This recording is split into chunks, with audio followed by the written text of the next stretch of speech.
আসসালামু আলাইকুম। আমি মোহাম্মদ হাফিজুল ইসলাম। আজকে কথা বলবো ডিজিটাল মার্কেটিং নিয়ে। ডিজিটাল মার্কেটিং হচ্ছে এমন একটা আধুনিক ব্যবসায়িক কৌশল যার মাধ্যমে অনলাইনের শক্তিকে ব্যবহার করে নিজের পণ্য সেবাও আরও বেশি মানুষের কাছে পৌঁছে দেওয়া যায়। আগে যেখানে ব্যবসায় সীমাবদ্ধ ছিল শুধু দোকান বা এলাকার মধ্যে, এখন ডিজিটাল মার্কেটিং সেই সীমাবদ্ধ ভেঙে বিশ্বজুড়ে গ্রাহকের কাছে পৌঁছানোর সুযোগ তৈরি করেছে। আজকের দিনে মানুষের সব কিছুই অনলাইনে খুঁজে, পণ্যর দাম, রিভিউ, এমনকি ব্র্যান্ডের বিশ্বাসযোগ্যতা। তাই যে ব্যবসায় অনলাইনেই সেটি ধীরে ধীরে পিছিয়ে পড়ে।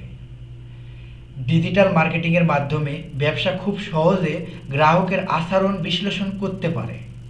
কে কী খুঁজছেন, কোন পণ্য পছন্দ করছেন, কোন সময় তারা বেশি, এই তথ্যগুলো ব্যবহার করে সহজেই টার্গেট করা যায় ঠিক সেই মানুষগুলোর যারা সত্যিই আপনার পণ্য কিনতে আগ্রহী।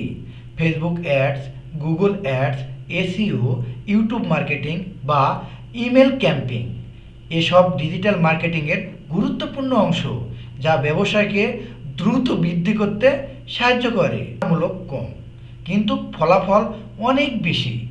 আপনি ছোট ব্যবসা দিয়ে শুরু করলে সঠিক মার্কেটিং কৌশল প্রয়োগ করলে খুব অল্প সময়ে ব্র্যান্ড সচেতনতা ও বিক্রি দুটোই বাড়ানো সম্ভব। তাই আজকের দিনে কেউ যদি নিজের ব্যবসাকে সত্যিকারের উচ্চতায় নিয়ে যেতে চায়, তাহলে ডিজিটাল মার্কেটিং শেখা ও প্রয়োগ করা আর কোনো বিকল্প নয়। এটাই এখন সফলতার মূল চাবিকাঠি।